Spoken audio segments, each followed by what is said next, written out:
Well, the old blog's been rather quiet recently.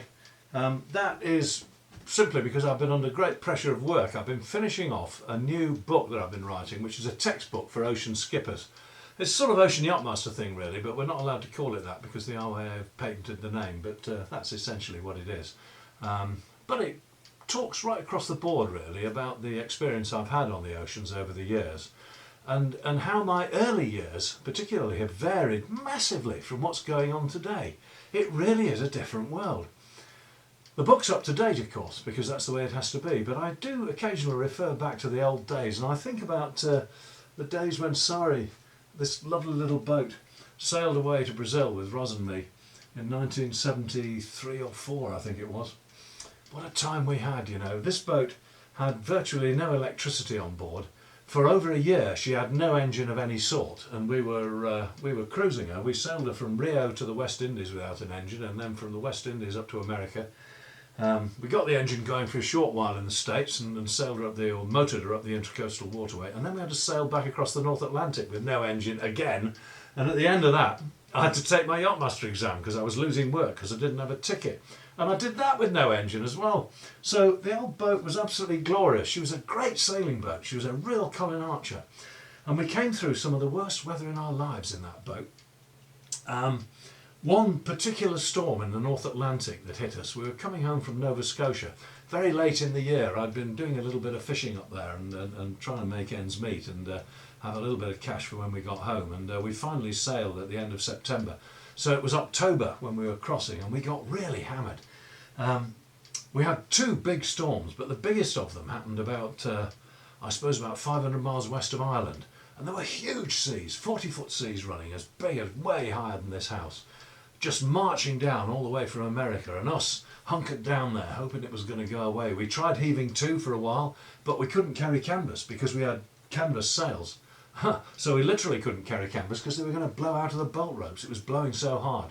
We couldn't run because we were exhausted and we couldn't steer any longer. It had been blowing for days, and the self-steering gear couldn't cope because in the troughs the wind was getting out of the wind vane and the boat was going all over the place.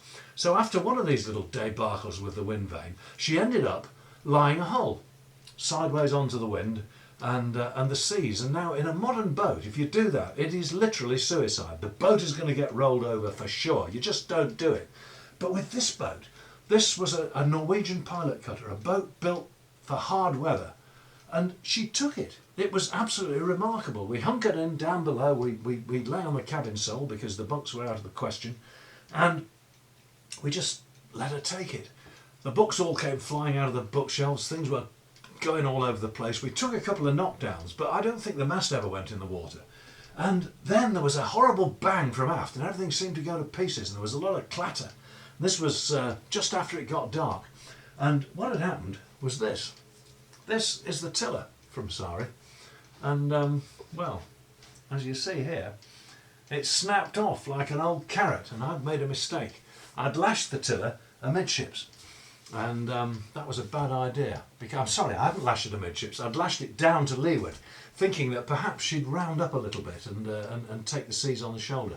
Bad idea, because what happened was she did round up. She blew away, got a bit of breeze behind her, rounded up, got to the top of a wave and fell off backwards. The rudder was across the boat and something had to give. As she fell off, all 13 tons of her bang onto that great big barn door of a rudder. Crack. And something had to go, and it was the tiller. So that was it. So I had a bad night then, trying to sort it out.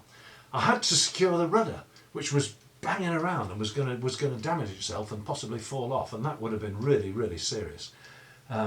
Sailing gaff cutters without a rudder is no joke, but then you don't generally have to because the rudders are very secure. They're well attached to the back end of the keel.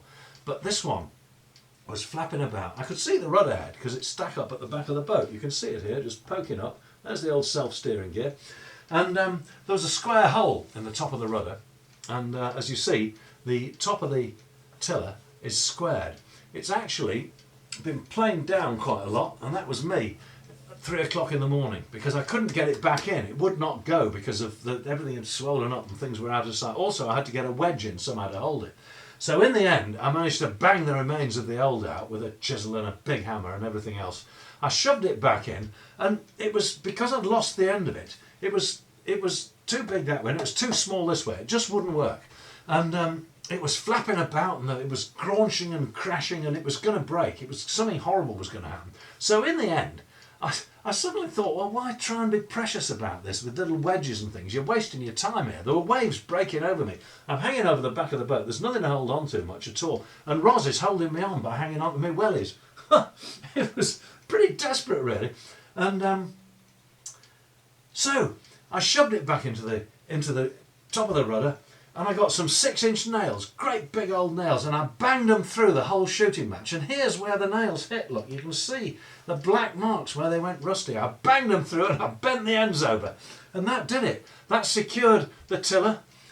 In the morning it was still blowing, but by evening things had dropped off a bit, and we were able to set a staysail.